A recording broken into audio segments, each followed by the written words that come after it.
Les gars, j'espère que vous allez bien. Lendemain de la défaite du Barça au Montjuïc 4-1 face au PSG.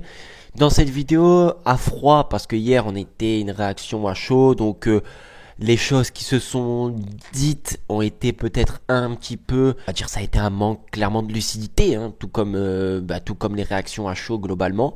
Aujourd'hui, on va essayer de revenir un petit peu à froid sur cette rencontre, essayer de comprendre pourquoi le Barça est passé à côté de sa qualification et comprendre comment le Paris Saint-Germain a réussi à aller se qualifier aussi à Barcelone et se qualifier pour les demi-finales. Comment cette rencontre qui était bien partie, parce que finalement on marque le 1-0, donc tu mènes au Parc des Princes et tu mènes aussi à Barcelone, donc on va dire que la double confrontation partait bien. Déjà que c'était du 50-50, tu gagnes au Parc des Princes, donc que tu reçois avec un avantage, tu marques en plus de ça chez toi assez rapidement, donc tu as un double avantage.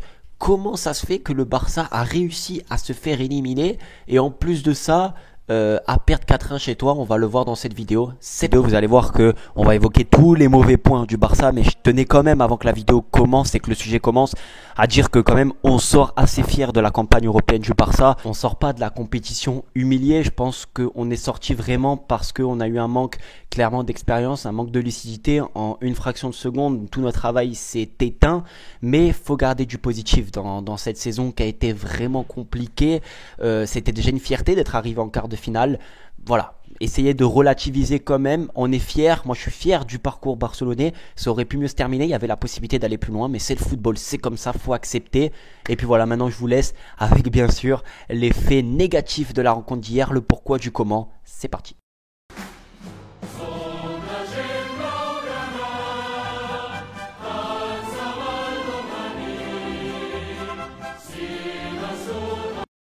Bon, déjà avant que on parle un petit peu de tout ça, grosse félicitations quand même au Paris Saint-Germain. Je tiens quand même à le dire, on en parlera un petit peu plus tard dans la vidéo. Donc n'hésitez pas à vous abonner. Je sais que vous êtes énormément à regarder la chaîne sans vous être abonné. Ça fait plaisir, ça rajoute du plus. Et en plus de ça, pour le référencement de la chaîne, de la vidéo, c'est toujours top. Donc merci encore. Alors le premier point que j'ai relevé, par toutes les erreurs, je les ai regroupées par un seul mot d'ordre, c'est le manque d'expérience. On pourra me dire tout ce que vous voulez. Hier, le Barça a clairement manqué d'expérience, que ce soit de Araujo, son erreur, jusqu'à Xavi. Tout le monde en fait a manqué d'expérience. Donc la première erreur, bien sûr, c'est le carton rouge inutile de Araujo. Alors on pourra le défendre peut-être en se disant que ça va très vite, c'est un quart de finale de Ligue des Champions, la réflexion, faut réfléchir très vite, prendre la décision très vite, très tôt, mais si on est lucide, que tu regardes un peu plus loin, tu sais que le Barça, voilà, t'as 2 buts d'avance.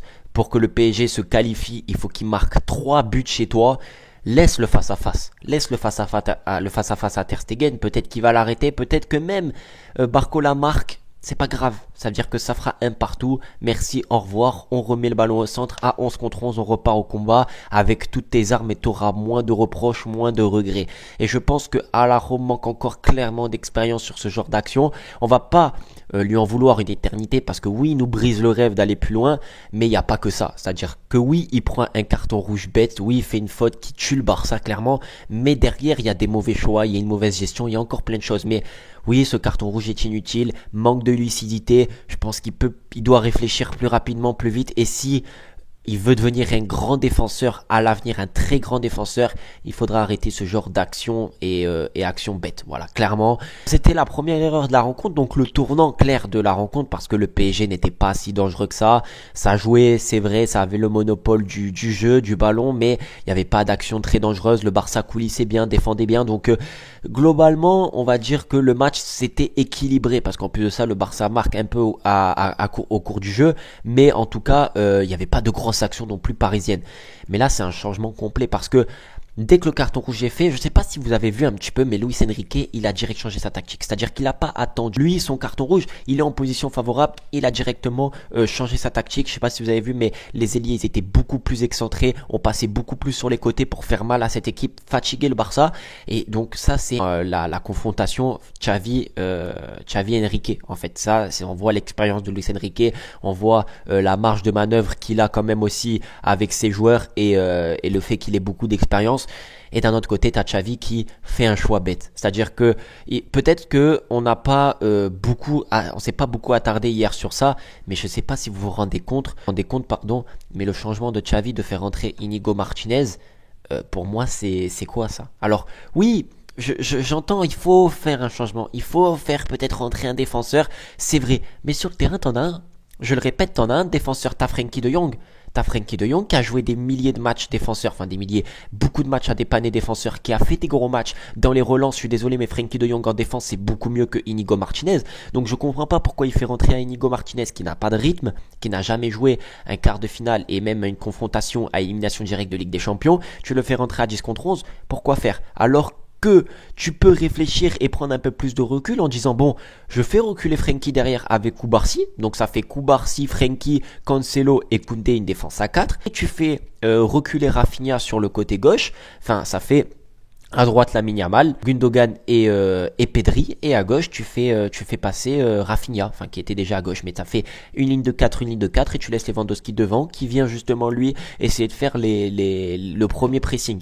Ça c'était simple parce que là en fait finalement tu sors Lamine Yamal qui est potentiellement ton joueur le plus dangereux parce que je sais pas si ça vous vient à l'esprit, mais Xavi, il a joué des milliers de matchs. En tant que joueur, il a déjà connu cette situation où tu es à 10 contre 11. Il sait que tu n'auras pas d'occasion, il sait en plus de ça que le PSG va pousser. Et donc, comment tu veux te sortir d'un piège si tu n'as même pas de joueur offensif qui est capable de te faire la différence?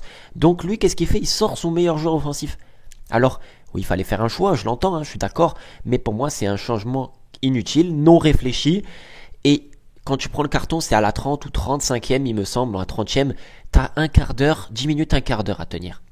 Tiens un quart d'heure avec Frenkie de Jong, je pense que ça peut le faire parce que en plus son changement ne sert à rien parce que il prend derrière le but juste après et en plus de ça après la mi-temps on reprend un but. Donc pour moi le meilleur choix possible, alors avec Dessy on refait le monde, on refait le match, je suis d'accord, mais c'est pour vous dire le manque d'expérience en fait de Xavi, des joueurs, de tout ça. Là tu te réfléchis, tu te poses, tu sors personne. Tu fais passer une ligne de 4 et Lewandowski devant en passant Frenkie de Jong en défense centrale qui dans les relances sera beaucoup meilleur que Inigo, qui pourra très bien tenir à Mbappé parce que Frenkie de Jong il est quand même assez rapide, hein, peut-être même plus que Inigo. Pour moi c'était la meilleure solution et puis à la mi-temps là tu réajustes si tu vois vraiment que tu discutes avec tes joueurs, tu vois la meilleure solution, mais tu prends pas comme ça, tu fais pas un changement comme ça sur un coup de tête juste parce qu'il faut faire un changement parce que t'as un peu paniqué. Moi j'ai ressenti ça comme ça et puis t'envoies un message de faiblesse en faisant rentrer un défenseur, en repassant à 4-5 derrière, tu recules, tu sais que tu vas subir et c'est compliqué. Et donc là, c'est le point numéro 3, c'est qu'au retour des vestiaires, il n'y a pas de changement. C'est-à-dire qu'il n'y a pas de changement d'état d'esprit, c'est-à-dire que le Barça pendant un quart d'heure fait bloc bas, fait le dos rond, jusqu'à là je peux comprendre, tu veux tenir le score et tout, je peux le comprendre. Mais tu vois que tu te prends un but, il faut se réveiller là. Il faut se réveiller, c'est-à-dire que on le sait, et Xavi a fait des milliers de matchs avec le Barça. Il le sait que c'est pas l'ADN barcelonaise. Il le sait que c'est pas dans nos gènes, que c'est contre nature de défendre pendant 60-70 minutes. Tu le sais que ça va pas être possible, surtout face au PSG qui eux se sont réadaptés tactiquement, qui ont des joueurs très rapides, qui ont des joueurs de qualité, et c'est un quart de finale quand même. C'est-à-dire que on parle pas d'un match de poule, c'est un quart de finale, donc il y a, comme j'avais noté, surtout parfois des équipes qui sont en sur-régime. Quand tu es à 10 contre 11, tu as toute la réussite qui vient sur toi. Donc on pourra dire que le Barça n'arrivait pas à sortir parce que le PSG était en sur-régime, parce que le Barça, eux, étaient en sous-régime. Et une fois que le Barça, dès qu'il y a 2-2, là, les rôles, ils se réinversent un peu. C'est le Barça qui presse et tu te demandes parfois le football comment commencer.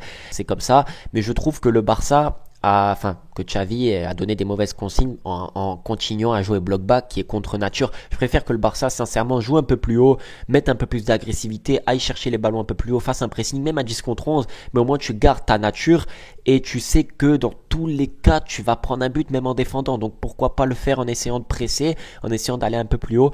Je sais que c'était difficile, je sais que les premières relances étaient dures, je l'entends, mais je trouve que c'était pas le bon style adopté et dans tous les cas tout le monde le savait, nous supporters, Xavi, même les joueurs savaient que ça allait péter et qu'on allait prendre un but, c'était sûr, c'était destiné en fait à que ça se passe comme ça et c'est bien dommage, voilà, c'est bien dommage. Maintenant, le quatrième point qui est pour moi fondamental, et ça c'est tous les joueurs et c'est le manque d'expérience encore, mais qui arrive avec l'énervement inutile. Vous pouvez m'expliquer aujourd'hui, je suis à froid, hein, très clairement, je n'arrive pas à comprendre comment Araujo, certes après un carton rouge a lâché son équipe, mais il n'y a pas que lui qui a lâché son équipe.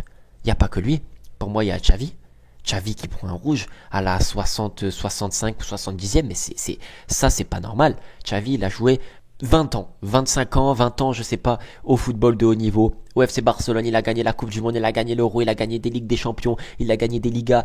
Et je comprends pas pourquoi il est énervé comme ça tout le temps. Je comprends pas parce que tu envoies un mauvais message déjà à tes joueurs, tu énerves tes joueurs et juste après l'action derrière, c'est révélateur. Juste l'action derrière, tu as Cancelo qui s'énerve, on le voit qui s'énerve, on sait qu'il va faire la faute parce qu'il est énervé parce que Xavi vient de se prendre un rouge. Donc Xavi prend un rouge, tu laisses tes joueurs, t'es plus sur le banc, donc c'est pas pareil, c'est pas le même coach, tu vois. T'es plus sur le banc, tu retournes en tribune, les consignes sont pas pareilles, tes joueurs sont énervés et ça fait une boule en fait, ça fait une boule de nerfs qui se dévale en fait et surtout les joueurs. Et ça c'est bien dommage. Ça suit après avec j'ai mis l'énervement inutile, le manque de calme, le manque de lucidité, avec un Lewandowski qui fait des mauvais choix, avec un Cancelo qui tacle bêtement. Donc voilà comment en fait les enchaînements d'erreurs, les enchaînements de manque d'expérience a fait que le Barça a limite donné la qualification, ou en tout cas donné toutes les cartes pour que le PSG se qualifie. Et j'ai mis qu'en face quand même, t'as un coach de Luis Enrique qui a beaucoup parlé, c'est vrai, hein, on va pas se mentir ici, on aime bien dire la vérité, beaucoup parlé, mais en attendant il a tenu ses promesses. Il y avait une équipe et un coach d'expérience, clairement, avec des joueurs comme Marquinhos et tout, qui avaient beaucoup plus d'expérience que nos défenseurs et nos joueurs. Et t'avais un Luis Enrique qui, voilà, qui connaît la Ligue des Champions, qui a déjà joué ce genre de match, qui avait un plan, les consignes ont été respectées vraiment. Même Dembélé, en son interview à la fin, il a dit que sa tactique à Enrique était parfaite, ça veut dire qu'il savait comment faire, il savait que s'il y avait un rouge, il savait comment jouer, il savait énerver le Barça, et ça malheureusement, c'est le coach, les coachs d'expérience, les joueurs qui un peu d'expérience qui arrive un peu à ce genre de match à quadriller tout ça, et le Barça manque encore de ce genre de joueur, de ce genre de coach, voilà, clairement. Donc ça fait élimination, ça fait 4-1, c'est comme ça. Moi je n'en veux pas personnellement au Barça, je vous le dis clairement, j'en veux pas au FC Barcelone d'avoir été éliminé. C'est déjà une très belle chose d'être venu ici en quart de finale dans cette situation, dans cette saison très compliquée.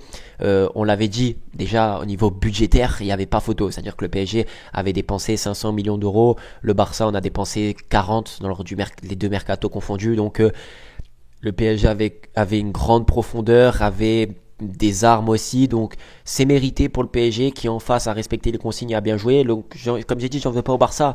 Aujourd'hui j'en veux au manque d'expérience de Xavi, et si Xavi a annoncé peut-être son départ et tout, c'est qu'il y a une raison. Et moi j'étais perplexe, je me suis dit peut-être que Xavi, s'il arrive à sortir de cette double confrontation vainqueur avec une bonne tactique en place, sa tactique était bonne, attention, hein, je reviens un peu là-dessus, voilà, on est là pour parler tranquille. Sa tactique était bonne sur la première rencontre et aussi sur la deuxième, mais il faut savoir se réadapter. Et un grand coach, s'il veut devenir un grand coach, c'est-à-dire qu'un fait de jeu, un fait de match, un carton rouge, un blessé, il faut s'adapter. Et Xavi, pour moi, c'est pas bien adapté hier et a perdu le fil conducteur de la rencontre. Et malheureusement, on a été éliminé. Mais j'en veux pas au Barça. J'espère en tout cas que cette fin de saison va bien se solder, que les joueurs vont se remettre pied quand même. On a un classico à jouer dimanche soir, ça va être très important à aller chercher. C'est un classico, c'est au Bernabeu. Si vous allez là-bas avec l'envie, voilà, on se remet les idées à l'endroit, qu'on peut faire quelque chose. En plus que si le Real Madrid ce soir perd ou gagne, ça va aussi jouer en leur morale. Il y aura de la fatigue, donc voilà, va falloir se réveiller, se remettre bien.